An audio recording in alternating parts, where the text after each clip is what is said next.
नमस्कार, आप देख रहे हैं ग्रैंड न्यूज नेटवर्क और मैं हूं आपके साथ आयुषी। चलिए रुक करते हैं आज की हेडलाइंस की ओर। इस हेडलाइंस के प्रायोजक है doctor CV Raman university, be the change. Railway क्षेत्र के व्यापारियों को बेदखली का नोटिस। व्यापारियों ने केंद्रीय राज्य मंत्री से लगाई गुहार। जमीन आवंटन के साथ जीएसटी और विलंब शुल्क को हटाने की रखी मांग। चाकूबाजी की घटना करने वाले गैंग का पुलिस ने निकाला जुलूस। सिविल लाइन थाने से पैदल कोर्ट तक लेकर गई पुलिस। शनिवार की रात एक व्यापारी पर किया था हमला। 4 साल से गुंडों से परेशान महिला ने फांसी लगाकर की आत्महत्या। आत्महत्या से पहले अपने दर्द को बयां करने वाला वीडियो सोशल मीडिया पर महिला ने किया अपलोड। और एकता दुर्गा उत्सव समिति के पंडाल में इस बार मां दुर्गा के अलग स्वरूप के होंगे दर्शन। माता के दर्शनों के साथ भक्तों को मिलेगी छत्तीसगढ़ी परंपरा की जानकारी। या देवी तु सर्वभूतेषु स्कंद माता रूपेण संस्थिता, नमस्तस्यै नमस्तस्यै नमस्तस्यै नमो नमः। नमस्कार, आप सभी का स्वागत है हमारे स्पेशल प्रोग्राम में और मैं हूं आपके साथ आयुषी। असुरों के संहार के लिए देवताओं ने आदिशक्ति का आवाहन किया था। इस जगत जननी की आराधना हम नवरात्रि के दौरान करते हैं। शक्ति की भक्ति के पावन पर्व नवरात्र का आज 5वां दिन है। आज माँ स्कंद माता की पूजा अर्चना की जाती है। तो चलिए आप और हम मिलकर माँ स्कंद माता की आराधना करें।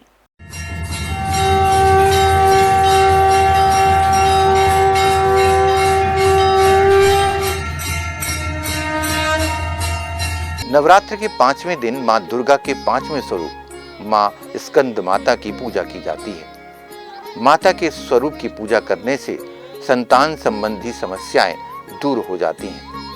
इस दिन माता की उपासना पीले फूलों से करें। साथ ही माता को केले का भोग अर्पित करें। पौराणिक मान्यता के अनुसार स्कंद माता माँ पार्वती का ही रौद्र रूप है। इस संबंध में यह कथा भी बताई गई है कि एक बार कुमार कार्तिकेय की रक्षा के लिए जब माता पार्वती क्रोधित होकर आदिशक्ति रूप में प्रकट हुई तो इंद्र भय से कांपने लगे। इंद्र अपने प्राण बचाने के लिए देवी से क्षमा याचना करने लगे। क्योंकि कुमार कार्तिकेय का एक नाम स्कंद भी है, तो सभी देवतागण माँ दुर्गा के रूप को मनाने के लिए उन्हें स्कंद माता कहकर पुकारने लगे और उनकी स्तुति करने लगे। तभी से माँ दुर्गा माँ के 5वें स्वरूप को स्कंद माता कहा जाने लगा। तो आइए आज के दिन माँ स्कंद माता का पूजन और अर्चन करें।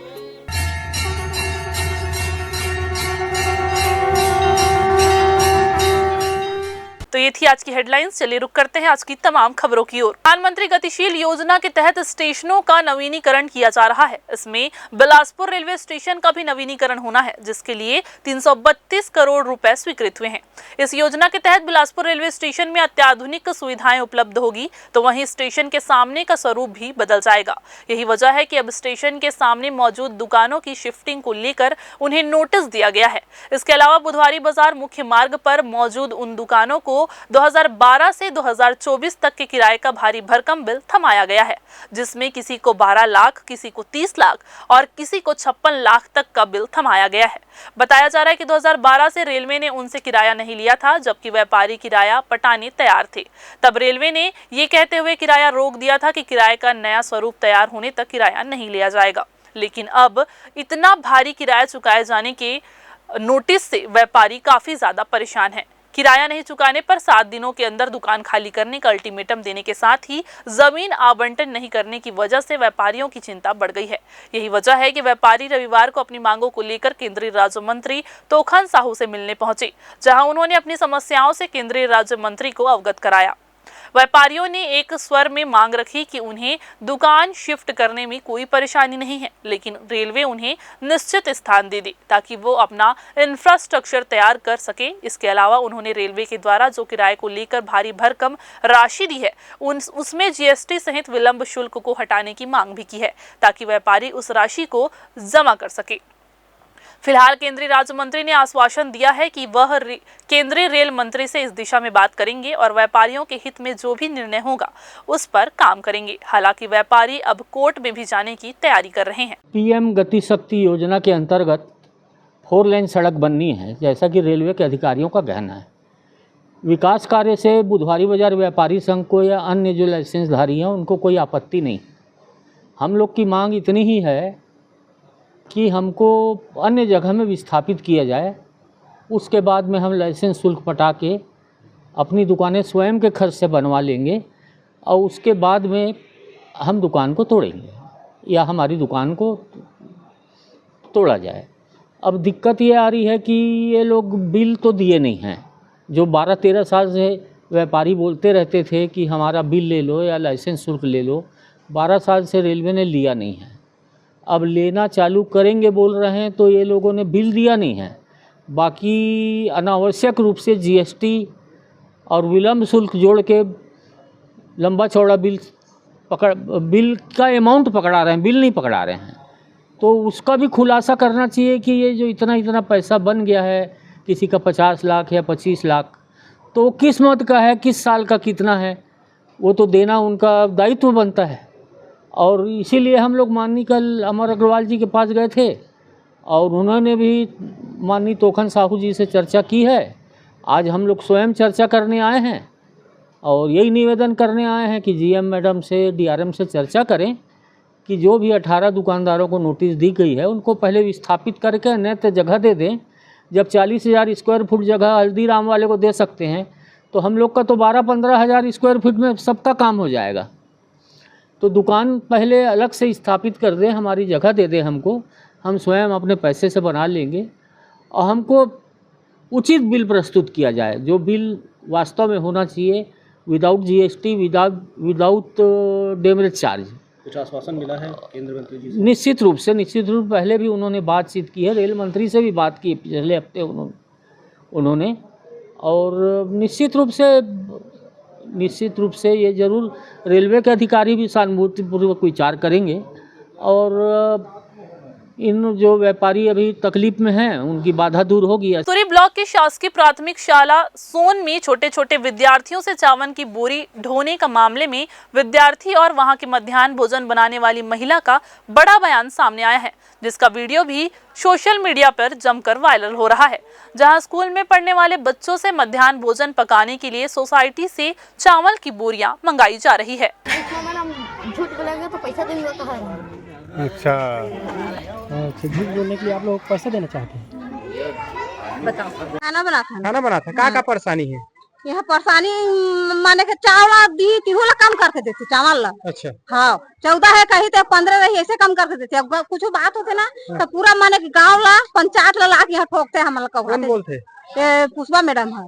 अच्छा, वो मैडम है यहाँ के प्रधान पाठक। हाँ। अब का परेशानी है? अब का बोलते? अब वो कहते है कि अगर मांजा धोत रहे अभी 4 महीने की से नाल अभी सर है करी से फिर तो अगर मांजा धोत रहे नहीं जगह था तो उहुला फोटो खींच के भेजे हमें तो वहाँ लात रहे पानी ला। चावल लेका मन बनाए बार कम देते का? हाँ कम देते चावल ला तो भी हम लेका मन फुल खाना नहीं मिला थे? नहीं मिला तो हम बिना खा जात रहे निहाल। अच्छा, लड़का है यहाँ तो खाना बना मैडम है तो देते नहीं पाँव के दिन में सब चीज हो है ना दे दे बराबर चावल। अच्छा, अभी वो मैडम तो लेका वाला खाना परोस के खिलाता है ना बैठा के ओकर बाद साफ सफाई कौन गए? साफ सफाई हम अपन कमरा के हम कर। हाँ, अभी बोला था साफ सफाई करवाते हम पूरा स्कूल तो महिला समूह मन तो साफ सफाई स्कूल के पूरा कहाँ कर स्लीपर करियो चपरासी हो माने के कमरा मन के साफ सुथरा झाड़ू छत ला पूरा। कौन बोला थे साफ सफाई करे? पुष्पा मैडम कहा थे। बिलासपुर में हर रविवार को गोल बाजार से कंपनी गार्डन तक संडे बाजार लगाया जाता है। यहाँ बिलासपुर ही नहीं बल्कि आसपास के लोग भी खरीदारी के लिए पहुँचते हैं, जहाँ उन्हें सस्ते दर पर अच्छे कपड़े उपलब्ध हो जाते हैं। लेकिन इस मार्केट की वजह से देखा जा रहा था कि मार्केट में जाम की स्थिति निर्मित हो रही थी। इसके अलावा दशहरा भी आने वाले हैं और दिवाली के त्योहार के मद्देनजर भी पुलिस विभाग, नगर निगम और जिला प्रशासन इस बात पर ध्यान दे रहा था कि इस क्षेत्र में जाम की स्थिति निर्मित ना हो, खासतौर पर रविवार को लगने वाले संडे मार्केट में। जिसकी वजह से गोल बाजार से कंपनी गार्डन तक पैदल चलना भी मुश्किल होता है। इसी बात को ध्यान में रखते हुए रविवार को नगर निगम और जिला प्रशासन यातायात विभाग ने संडे मार्केट को नया रिवरव्यू के पास शिफ्ट कर दिया। हालांकि अचानक हुए इस कार्यवाही से संडे बाजार में फुटकर व्यवसाय करने वाले व्यापारियों में खासा गुस्सा देखने को मिला।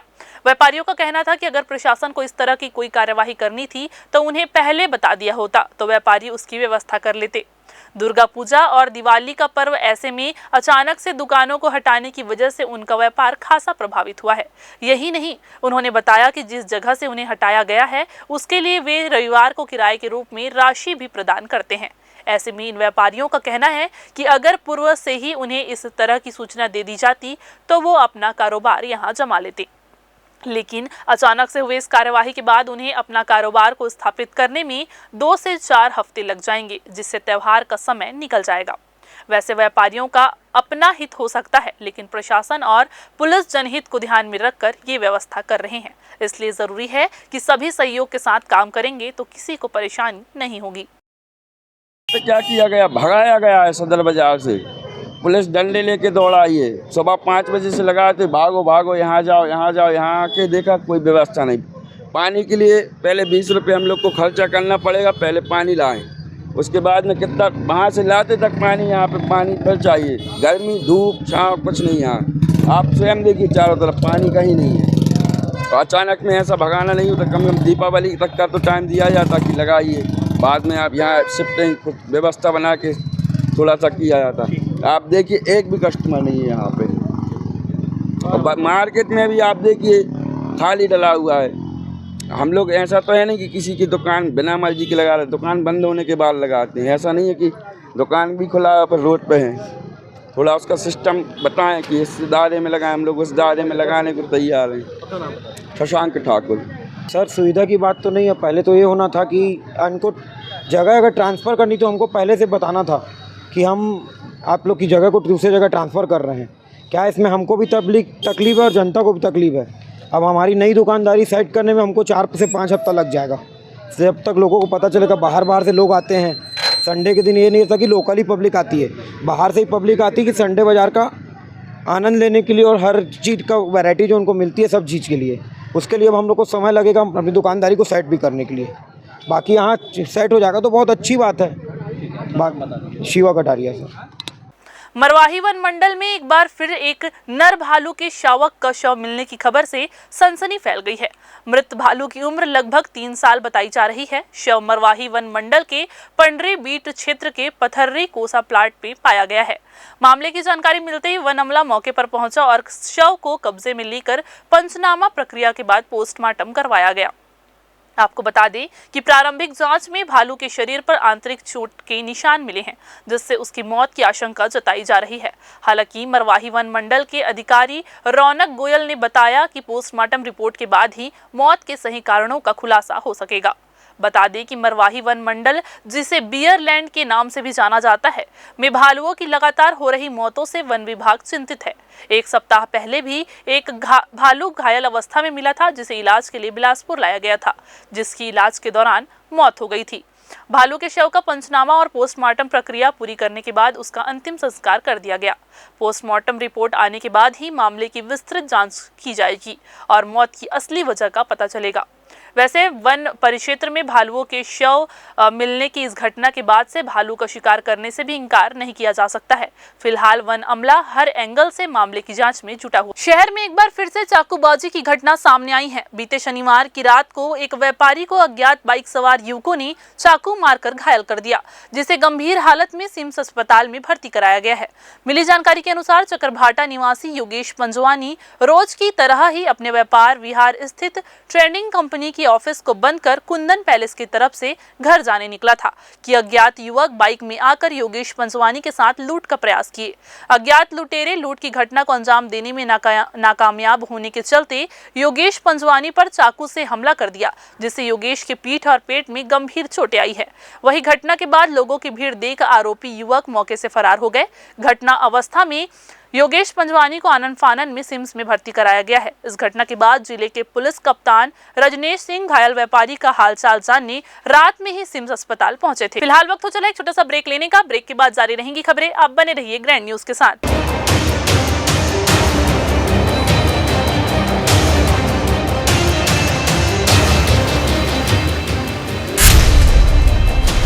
Dr. C.V. Raman University offers high-quality education to students, particularly those from difficult geographical areas of central India. The flourishing 70-acre campus boasts of more than 120 state-of-the-art laboratories, smart classrooms, research centers, and a plethora of on-campus facilities that provide easy access. Dr. C.V. Raman University. कभी सोचा है आपने, जब अपनी मेहनत की कमाई bank में जमा करते हैं तो आपको डर क्यों नहीं लगता? क्योंकि आपको भरोसा होता है कि पैसा सुरक्षित रहेगा। यही भरोसा हम क्रेडाई में लेकर आए हैं। यहाँ हर प्रॉपर्टी है भरोसे वाली और बुकिंग पर ऑफर्स की बरसात भी। क्रेडाई हाउसिंग एक्सपो, घर की बात भरोसे के साथ 27, 28, 29 सितम्बर, grand lotus, Tifra, Bilaspur. Break के बाद आप सभी का स्वागत है। कल देर रात चाकूबाजी की घटना की गई थी, जहां व्यापारी योगेश पंजवानी पर चाकू से हमला कर दिया गया था, जिससे योगेश की पीठ और पेट में गंभीर चोटें आई है। वही घटना के बाद लोगों की भीड़ देख आरोपी युवक मौके से फरार हो गए। घायल अवस्था में योगेश पंजवानी को आनन फानन में सिम्स में भर्ती कराया गया है। इधर सिविल लाइन पुलिस रात भर आरोपियों की तलाश कर रही थी और 9 आरोपी को पकड़ लिया गया है। मिली जानकारी के अनुसार ग्राम नवीन चमारी मुंगेली निवासी वेद प्रकाश जांगड़े योगेश के दुकान का ही कर्मचारी था। उसने ही इस लूटपाट की योजना बनाई। वैसे ये पूरा गैंग नशे का आदी और अपराधी है। गैंग का सरगना तालापारा निवासी सैयद साद अली पर हत्या के प्रयास के कई मामले पहले से ही दर्ज हैं। कांग्रेस नेता के सहायक फराज के भाई पर भी इसी ने हमला किया था। ये सभी काफी दिनों से किसी बड़े डकैती को अंजाम देने की योजना बना रहे थे, जिन्हें रास्ता वेद प्रकाश जांगड़े ने दिखाया और फिर इन्होंने इस घटना को अंजाम दिया। इस मामले में पुलिस ने तालापारा मरार गली निवासी जैदुल हक, तालापारा निवासी सैयद साद अली, मुंगेली निवासी वेद प्रकाश जांगड़े, हंसराज रॉय, विद्यानगर निवासी आदिल खान, तालापारा ख्वाजा नगर निवासी सैयद अहमद रजा और रेलवे कॉलोनी निवासी प्रिय प्रसाद राव को गिरफ्तार किया है। इसके अलावा तालापारा निवासी 17 वर्षीय 2 नाबालिग को भी पुलिस ने चाकूबाजी के आरोप में गिरफ्तार किया है। सूत्रों की माने तो पुलिस ने आरोपियों की अच्छी सेवा की है और फिर उन्हें हतोत्साही करने सिविल लाइन थाने से लेकर कोर्ट तक उनका जुलूस निकाला। अपराधियों को पैदल चलाकर पुलिस कोर्ट ले गई है। कल रात्रि करीब 8:30-9 बजे के आसपास व्यापार विहार से योगेश पंजवानी अपनी दुकान को बंद करके कुंदन पैलेस के सामने पहुंचे थे। इसी दौरान जो उनके यहाँ पूर्व में जो उनका नौकर था, काम करता था, उसके द्वारा अपने दोस्तों के साथ मिलकर और वर्तमान में जो काम कर रहा है लड़का, उसके साथ मिलकर प्लानिंग की और जो यहाँ एक हॉस्टल में रहता है, उस हॉस्टल में रहने वालों के साथ मिलकर प्लानिंग की। उसने बताया था कि उनके पास शनिवार के दिन वसूली का कुछ पैसा रहता है, जिसे अधिक पैसा मिल सकता है के संबंध में उन लोगों ने प्लानिंग करके इनको लूटने का प्लानिंग की थी। इसी तारतम्य में कुछ लोग उनके दुकान के पास खड़े होकर दुकान बंद होने का इंतज़ार किए, फिर उसके पीछे पीछे आए और पीछे आने के बाद मैग्नेटो मॉल क्रॉस करने के बाद एक जो इनका पुराना वर्कर था, उसने फ़ोन से बताया कि जो मालिक है योगेश पंजवानी, वो दुकान से निकल गया है। और उसके बाद जब ये यहाँ पहुँचे कुंदन पैलेस के पास, तो उन लोगों ने उसकी गाड़ी को पहले एक्सीडेंट किया। एक्सीडेंट करने से ये योगेश पंजवानी और जो लूट करने आए थे उनमें से एक व्यक्ति की गाड़ी गिर गई और उसके बाद वो लोग बैग को छीनने लगे। छीनने के बाद फिर छीनने का प्रयास किया पर उसको छीन नहीं पाए और आसपास के लोगों ने, कुछ लोगों ने मदद की, जिसकी वजह से जो बैग है उसको नहीं छीन पाए।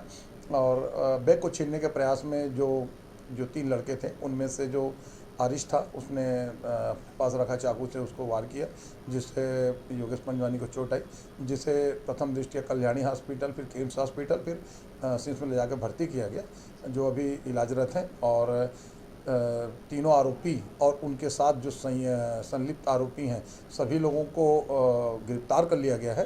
श्रीमान पुलिस अधीक्षक महोदय बिलासपुर श्री रजनेश सर द्वारा कड़े निर्देश दिए गए थे और स्वयं उपस्थित होकर जो मामला है उसकी निगरानी कर रहे थे और सभी अधिकारियों को निर्देश दे रहे थे। उनके निर्देश के आधार पर रात भर में काफ़ी मेहनत की गई और कड़ी मेहनत से ACCU की मेहनत से थाना सिविल लाइन की पूरी टीम के द्वारा मेहनत करके आरोपियों को गिरफ्तार कर लिया गया है, माननीय न्यायालय के समक्ष पेश किया जा रहा है। शहर में बाइक चोर एक बार फिर से सक्रिय नजर आ रहे हैं। एक ही दिन में सिविल लाइन थाना क्षेत्र में 2 गाड़ियों की चोरी की वारदात को अंजाम दिया गया है, जिसका CCTV फुटेज भी सामने आया है। आपको बता दें कि एक पेशे से अधिवक्ता है तो दूसरा प्राइवेट जॉब करता है।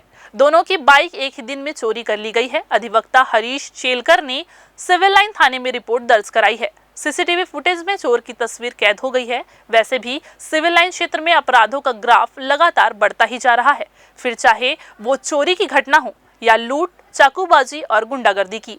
ऐसे में अब चर्चा तो ये होने लगी है कि सिविल लाइन क्षेत्र में अपराधी मस्त है और पुलिस सुस्त, क्योंकि आए दिन होने वाली घटनाएं इस बात को साफ तौर पर गवाही दे रही है। बीते 30 सितंबर और 1 अक्टूबर की दरमियानी रात थाना मरवाही क्षेत्र के ग्राम दानाकुंडी के जरहा टोला, बंशीताल और दानीकुंडी आंगनबाड़ी केंद्र में एक साथ चोरी होने की जानकारी पुलिस को मिली थी, जिसमें अज्ञात चोरों के द्वारा गैस सिलेंडर और चावल चोरी किया गया था। मामले की जानकारी के बाद पुलिस ने तीनों संदेहियों को हिरासत में लेकर पूछताछ की, जिसमें संदेहियों के द्वारा आंगनबाड़ी केंद्र से चावल और गैस सिलेंडर चोरी किया जाना स्वीकार किया था। बताया जा रहा है कि संगठित होकर ये चोर गिरोह इस तरह की चोरियों को अंजाम दे रहे हैं। मामले में पुलिस ने नवीन कानून भारतीय न्याय संहिता की धारा 112B के तहत अपराध पंजीबद्ध कर आगे की कार्यवाही शुरू कर दी है।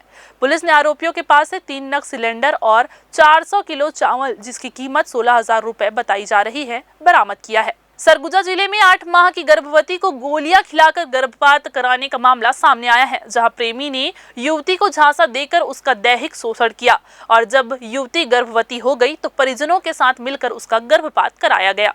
पूरा मामला लखनपुर थाना क्षेत्र का है, जहां मालगवा खुर्द पंचायत के रहने वाले एक युवक मनीष यादव ने एक युवती को शादी का झांसा देकर उसका दैहिक शोषण किया। युवती जब गर्भवती हो गई तब युवती के प्रेग्नेंट होने की जानकारी मनीष के परिजनों को हुई। तब मनीष के परिजनों ने युवती को धमकी देकर उसे गर्भपात की गोलियां खिला दी, जिससे नवजात की मौत हो गई। आरोप है कि युवक के परिजनों के द्वारा नवजात को दफना दिया गया। युवती ने इसकी शिकायत सरगुजा SP से की है। पुलिस मामले की जांच कर रही है। फिलहाल वक्त हो चला एक छोटा सा ब्रेक लेने का। ब्रेक के बाद जारी रहेंगी खबरें। आप बने रहिए ग्रैंड न्यूज के साथ।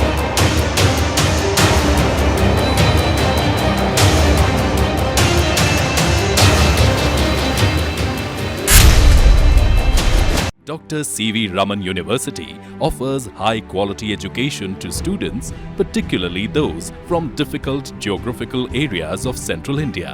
The flourishing 70-acre campus boasts of more than 120 state-of-the-art laboratories, smart classrooms, research centers, and a plethora of on-campus facilities that provide easy access. Dr. C.V. Raman University.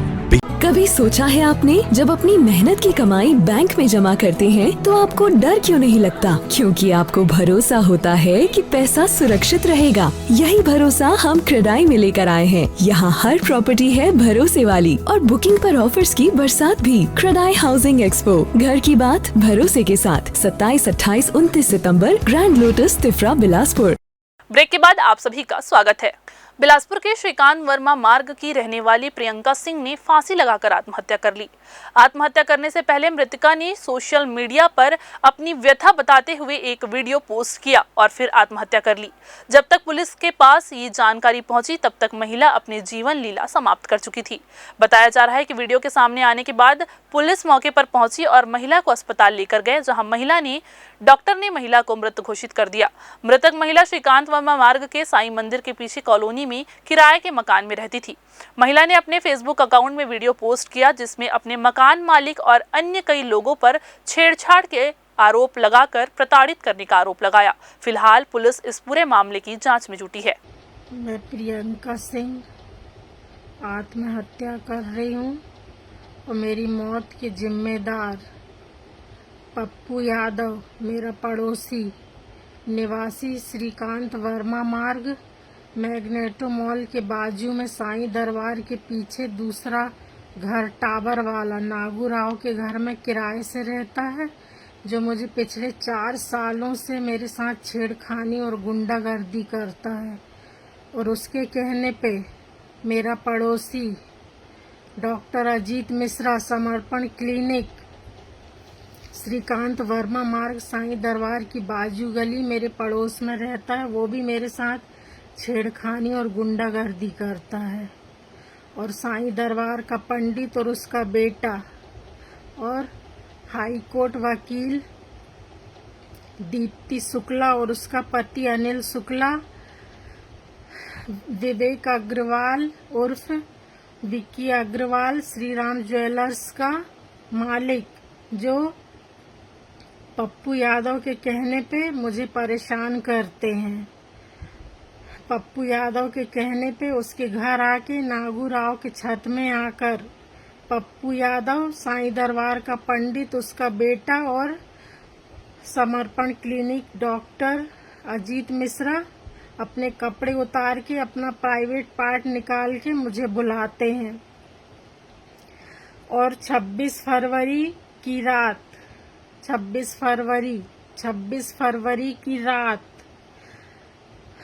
Pappu Yadav, वकील Deepti Shukla high court Bilaspur, Anil Shukla doctor Ajit Mishra समर्पण clinic, Sai दरबार का पंडित, उसका बेटा और अजीत मिश्रा का नौकर और विक्की अग्रवाल श्री राम ज्वेलर्स का मालिक और उसका ड्राइवर, ये सारे लोग मिलके आधी रात को बिजली ऑफिस के दल्लों के साथ मिलके मुझे और मेरी दोनों बेटियों को जिंदा जला के मारने की कोशिश की है।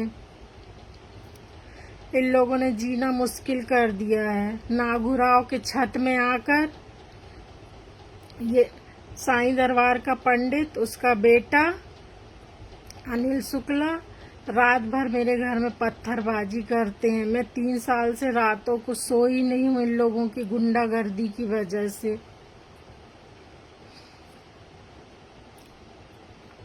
सभी लोग श्रीकांत वर्मा मार्ग मैग्नेटो मॉल के बाजू साईं दरबार बाजू गली में सभी लोग रहते हैं। इन लोगों की गुंडागर्दी और छेड़खानी से परेशान होकर मैं आत्महत्या कर रही हूँ। बिलासपुर सिविल लाइन थाना क्षेत्र में श्रीकांत वर्मा मार्ग में रहने वाली एक महिला द्वारा फेसबुक पोस्ट डाला गया था सुसाइडल, जिस पर जो है तत्काल सूचना मिलने पर पुलिस टीम मौके पर पहुंची थी और उनके पति के द्वारा जो है दरवाज़ा खोला गया। फिर तुरंत जो है वो महिला को हॉस्पिटल भेजा गया है और इसमें पुलिस जो है आगे की जांच कर रही है। इधर तोरवा थाना क्षेत्र में अवैध महुआ शराब की बिक्री करने वाले 4 आरोपियों को पुलिस ने गिरफ्तार कर लिया है। बता दें कि तोरवा पुलिस को मुखबिर से सूचना मिली कि तोरवा क्षेत्र के अलग अलग स्थानों में महुए से बनी अवैध शराब बेची जा रही है। इस मामले में पुलिस ने 3 अलग अलग टीम बनाकर दबिश दी। मौके से 4 आरोपी रमेश केवट, हरप्रसाद केवट, रामगोपाल केवट और कामदेव केवट को पुलिस ने पकड़ा और इनके पास से 21 लीटर महुआ शराब जब्त कर आरोपियों को कोर्ट में पेश किया है। रतनपुर में यातायात व्यवस्था सुधारने के उद्देश्य से पुलिस और प्रशासनिक अधिकारी कर्मचारी पैदल मार्च पर निकले। कलेक्टर और एसपी के दौरे के बाद महामाया चौक से रतनपुर थाना और सीताराम होटल तक यातायात व्यवस्था को सुचारू बनाने का प्रयास किया गया। सड़क पर अव्यवस्थित खड़ी गाड़ियों को हटाने के लिए दुकानदारों से अपील की गई और उन्हें चेतावनी दी गई कि यदि उनकी दुकानों के बाहर वाहन खड़े पाए गए तो उन पर कार्यवाही की जाएगी। अतिरिक्त पुलिस अधीक्षक अर्चना झा ने बताया कि शारदीय नवरात्रि के दौरान रतनपुर में भारी संख्या में श्रद्धालुओं का आगमन होता है, जिसे देखते हुए नगर पालिका टीम के साथ मिलकर यातायात व्यवस्था को सुधारने का प्रयास किया गया। इस अभियान के दौरान 2 गाड़ियों को भी जब्त किया गया और दुकानदारों को निर्देश भी दिए गए कि वे सड़कों पर गाड़ियां न खड़ी करें। इस अभियान में बिलासपुर एडिशनल एसपी अर्चना झा, कोटा के युगल किशोर उर्वासा, एसडीओपी नूपुर उपाध्याय, तहसीलदार आकाश गुप्ता, थाना प्रभारी रजनीश सिंह, नगर पालिका सीएमओ कन्हैया निर्मलकर समेत अन्य पुलिसकर्मी और कर्मचारी शामिल हुए, जिन्होंने पैदल चलकर सड़कों पर यातायात व्यवस्था दुरुस्त की। अभी शारदीय नवरात्रि में जो है लाखों श्रद्धालु रतनपुर माता महामाया के दर्शन के लिए आते हैं। इस दौरान जो है यातायात व्यवस्था जो है सुव्यवस्थित बनी रहे, इसके लिए हम लोगों ने प्रशासन की टीम और पुलिस की टीम, नगर निगम की टीम सभी जो है पैदल जो है यातायात व्यवस्था बनाने के लिए निकले थे। कई जगह जो है कुछ लोगों ने अपनी दुकानें बाहर निकाल करके रखी हैं, कई लोग रोड में गाड़ी पार्क किए हुए थे, सभी को व्यवस्थित किया गया। 2 गाड़ियों को जब्त भी किया गया है और सभी दुकान के जो संचालक हैं उनको हिदायत दी गई है कि वो रोड में अपना सामान ना रखें, अन्यथा बाद में जब्ती की कार्यवाही जो है नगर पंचायत द्वारा की जाएगी।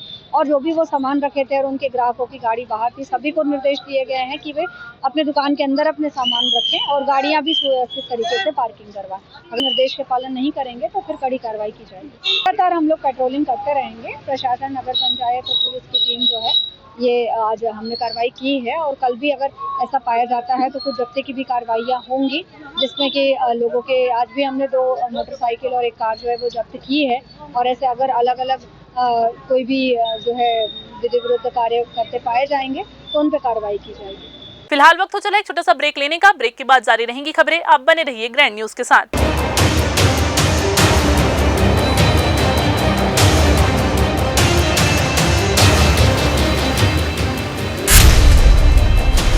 Dr. C.V. Raman University offers high-quality education to students, particularly those from difficult geographical areas of Central India. The flourishing 70-acre campus boasts of more than 120 state-of-the-art laboratories, smart classrooms, research centers, and a plethora of on-campus facilities that provide easy access. Dr. C.V. Raman University. कभी सोचा है आपने, जब अपनी मेहनत की कमाई bank में जमा करते हैं तो आपको डर क्यों नहीं लगता? क्योंकि आपको भरोसा होता है कि पैसा सुरक्षित रहेगा। यही भरोसा हम क्रेडाई में लेकर आए हैं। यहाँ हर प्रॉपर्टी है भरोसे वाली और बुकिंग पर ऑफर्स की बरसात भी। क्रेडाई हाउसिंग एक्सपो, घर की बात भरोसे के साथ 27, 28, 29 सितंबर, grand lotus, Tifra, Bilaspur. Break के बाद आप सभी का स्वागत है। बिलासपुर सरकंडा स्थित चाटीडी रामायण चौक के पास मां दुर्गा की एक अलग ही प्रतिमा स्थापित की गई, जिसे देखने के लिए हर रोज भक्तों की भीड़ बढ़ती जा रही है। इस बार चाटीडी एकता दुर्गा उत्सव समिति द्वारा मां दुर्गे की प्रतिमा की इस तरह से स्थापित किया गया है कि आपको पूरे छत्तीसगढ़ की संस्कृति के साथ साथ छत्तीसगढ़ के प्रमुख व्यक्तियों के अलावा बहुत कुछ जानने और देखने को मिलेगा। पंडाल परिसर में 46 होर्डिंग लगाए गए हैं, जहां भक्तों को माता रानी के दर्शन के साथ साथ छत्तीसगढ़ की प्रमुख जानकारियां भी होर्डिंग्स के माध्यम से दी जा रही है। साथ ही साथ छत्तीसगढ़ की परंपरा को एकता दुर्गा उत्सव समिति द्वारा बनाए रखने का भरपूर प्रयास भी किया गया है। एकता दुर्गा उत्सव समिति नंदीश्वर मंदिर चाटीडी, हम लोग इस बार छत्तीसगढ़ी थीम के हिसाब से बनाए हैं इसको, और हम लोग ये 8वां वर्ष हो गया है। 8वां वर्ष हम लोग का शानदार रहा और आने वाले समय में और अच्छे से इसको अपन जितना अच्छा हो सके डेवलप करेंगे और नए नए थीम के हिसाब से अपन काम करने के लिए प्रोग्रेस में लगे रहते हैं। सहयोग पूरा मोहल्ले वासियों का सहयोग मिलता है, जिसमें सभी युवाएं हमारे भाई लोग हैं, हमारी माता बहन लोग हैं, सभी का हम लोग को सहयोग मिलता है। इसमें यहाँ हम लोग टोटल 46 बोर्ड बनाए हुए हैं होर्डिंग, उसमें पूरा छत्तीसगढ़ी के बारे में पूरा बताया गया कि हम लोग का तीज त्यौहार कैसा होता है। छत्तीसगढ़ी में बोला जाए तो हर प्रकार का जितना चीज़ विलुप्त होते जा रही है, उस चीज़ को हम लोग नए टाइप से दिखाने की कोशिश कर रहे हैं कि हमारे छत्तीसगढ़ का कल्चर है क्या, और आने वाले समय में और इसको आदमी लोग तो जान सके छत्तीसगढ़ी के बारे में कि छत्तीसगढ़ी बहुत एक परंपरा ही बस नहीं है, छत्तीसगढ़ी बहुत बड़ी चीज़ है हमारे लिए, है ना। छत्तीसगढ़ी सबले बढ़िया हमारे यहाँ कलेवा है। नवरात्र के प्रारंभ होने के साथ ही भक्त जगत जननी आदिशक्ति मां दुर्गा की भक्ति में लीन है। ऐसे में अब षष्ठी से माता की प्रतिमा पंडालों में विराजमान हो जाएगी। लिहाजा माता के विविध रूपों को पंडालों तक ले जाने दुर्गा पूजा समितियां मूर्तिकारों के पास पहुंचकर माता को भव्य रूप से स्वागत कर रहे हैं और उनका भव्य तरीके से आगमन भी किया जा रहा है। इसी कड़ी में दुर्गा उत्सव समिति सुभाष नगर गोड़पारा में माता रानी के आगमन पर भव्य स्वागत किया गया। वहीं मां की गंगा आरती भी की गई। पूरे रास्ते भर महिलाओं ने देवी मां के साथ रामलला की पूजा अर्चना की, तो बालिकाओं ने डांडिया के साथ माता रानी का स्वागत किया। ढोल ताशे एवं गाजे बाजे के साथ सदर बाजार में माता रानी के आगमन पर सदर बाजार में भव्य आतिशबाजी की गई। पिछले 49 साल से आदर्श दुर्गा उत्सव समिति के द्वारा यहाँ विधि विधान से दुर्गा माता की स्थापना की जाती है। बदलते समय के साथ साथ समाज के सभी घटकों में आमूलचूल परिवर्तन परिलक्षित हो रहे हैं, लेकिन सूर्यवंशी समाज में सामाजिक, आर्थिक, राजनीतिक, सांस्कृतिक, शैक्षणिक एवं समाज के विविध पहलुओं से आज भी देश के अन्य प्रगतिशील समाज के बराबर तमाम और गहन प्रयास के बावजूद भी अपने आप को स्थापित नहीं कर पाए हैं। इसी क्रम में समाज के प्रबुद्ध देव स्वरूप पूर्वजगण अपने अपने समय के तात्कालीन सामाजिक विषमताओं से मुक्ति के लिए संघर्ष करने वाले स्वजाति बुद्धिजीवी गण एवं वर्तमान के जागरूक युवा गण वैश्विक परिदृश्य के बदलाव के साथ ही सकारात्मक रूप से अपने आप को समायोजित करने के लिए निरंतर विभिन्न कार्यक्रमों, चिंतन गोष्ठियों, शैक्षणिक शिविर, व्याख्यान माला, सेमिनार, विचार गोष्ठी, महोत्सव एवं महामहोत्सव आयोजित कर समाज के सर्वांगीण विकास के लिए अभावों के बावजूद भी संघर्षरत है, जिसके मद्देनजर रविवार को अखिल भारतीय सूर्यांश शिक्षा उत्थान समिति के द्वारा लखीराम ऑडिटोरियम में सूर्यांश विराट कैरियर मार्गदर्शन एवं सम्मान समारोह का आयोजन किया गया, जिसमें समाज के द्वारा 50 से अधिक लोगों का सम्मान किया गया, जिसमें प्रतिभावान बच्चे भी शामिल थे। इस मौके पर समाज के सदस्यों ने बताया कि आयोजन का उद्देश्य समाज में एकजुटता को बढ़ाने के अलावा उन्हें उनके बेहतर कार्य के लिए प्रोत्साहित करना है। इस मौके पर मुख्य अतिथि के रूप में केंद्रीय राज्य मंत्री तोखन साहू, बिल्हा विधायक धर्मलाल कौशिक, बिलतरा विधायक सुशांत शुक्ला मौजूद रहे, जिन्होंने समाज की प्रगति और आयोजकों के द्वारा किए जा रहे इस प्रोत्साहन को लेकर उन्हें शुभकामनाएं देते हुए कहा कि ऐसे आयोजन निश्चित तौर पर समाज को आगे ले जाने में महत्वपूर्ण भूमिका निभाते हैं। समाज आगे कैसे बढ़ेगा? जब समाज शिक्षित होगा। शिक्षा ही सामाजिक परिवर्तन की धुरी है और सामाजिक परिवर्तन ही आर्थिक परिवर्तन की दिशा और गति दोनों को तय करते हैं। मुझे बहुत प्रसन्नता हुआ कि जब हमारी बेटियां किसी ऊंचे स्थान पर जा रही हैं, डीएसपी तो मंच पर भी विराजमान है, सभी क्षेत्रों में कोई आगे बढ़ने वाला कोई समाज है तो हमारा सूर्यवंशी समाज है। आप सभी क्षेत्रों में आगे बढ़ रहे हैं कि हमारा शिक्षा उन्नत कैसे हो, उसको हम प्रमोट कैसे कर सके, उसके लिए सूर्यवंशी समाज के द्वारा समय समय पर कार्यक्रम का आयोजन किया जाता है और उस आयोजन के द्वारा समाज को लगातार प्रोत्साहित करने का काम किया जाता है। इस विराट सूर्यांश शिक्षा उत्थान समिति के तत्वाधान में शिक्षा से संबंधित शिक्षा को लेकर के हमारे समाज के एवं अन्य सभी समाज के हमारे युवा साथियों को शिक्षा के क्षेत्र में आगे लाने के प्रयास से इस कार्यक्रम का आयोजन किया गया है। इस कार्यक्रम में हमने सर्वप्रथम प्रतिभावान छात्र छात्राओं का सम्मान करेंगे। दूसरे कड़ी में हमारे समाज के या जो IAS IPS अधिकारी या नवनियुक्त अभी पदस्थ हुए हैं उनका सम्मान करेंगे। तीसरी कड़ी में हमने हमारे समाज के वरिष्ठ जो नागरिक है सेवा सम्मान उनका सम्मान करेंगे और चौथी कड़ी में हमारे समाज के जो मानव सेवा सम्मान, इस तरह से 4 सम्मान से हम अपने समाज के लोगों को एक संदेश देना चाहेंगे कि शिक्षा के क्षेत्र में हमारे समाज को आगे किस तरह से लाया जा सकता है, हमारे समाज को किस तरह से शिक्षा के क्षेत्र में आगे बढ़ाना है। जिस तरह से सूर्यांश शिक्षा उत्थान समिति का स्लोगन है कि ज्ञान ही जीवन का सार है, तो ज्ञान ही जीवन का सार है, इसका उद्देश्य को लेकर के हमने इस कार्यक्रम का आयोजन किया है। आधुनिक ब्रेकिंग सिस्टम, लोकोमोटिव के नई तकनीक और प्रभावी चालक दल प्रबंधन प्रथाओं का पर भी ध्यान केंद्रित कर कवच तकनीक लोको पायलटों को सुरक्षित ट्रेन संचालन में मदद करती है। इसी क्रम में कवच तकनीक न केवल सुरक्षित ट्रेन संचालन की ओर ले जाती है, बल्कि उन्हें और उनके परिवार को तनाव मुक्त भी रखती है। कवच SPAD यानी सिग्नल पासिंग एक्ट डेंजर घटनाओं को रोकने में मदद करता है। चालक दल के लिए काम करने की स्थिति में सुधार करने के साथ ही 100% वातानुकूलित रनिंग रूम और रनिंग स्टाफ के लिए भी बेहतर सुविधाएं शामिल है। इसके साथ ही आने वाले समय में रेलवे रनिंग स्टाफ के लिए ड्यूटी रोस्टर को विभाजित करके ड्यूटी के घंटों को कम करने और लोको कैब को एयर कंडीशनिंग, शौचालय और एर्गोनॉमिक सीटों से लैस करने उनकी सुरक्षा बढ़ाने के लिए भी प्रयास कर रहा है। कवच की ये तकनीक निश्चित तौर पर ट्रेन दुर्घटनाओं को रोकने के लिए कारगर रहेगी, तो वहीं खास तौर पर ठंड के दिनों में जब कोहरे का असर ज्यादा रहता है तब ये कवच डिवाइस सिस्टम ट्रेनों को सुरक्षित परिचालन में काफी मदद करेगा। तो ये थी आज की बुलेटिन की तमाम खबरें। अगले बुलेटिन में फिर होगी आपसे मुलाकात। तब तक के लिए पूरी टीम के साथ आयुषी को दीजिए इजाजत। नमस्कार।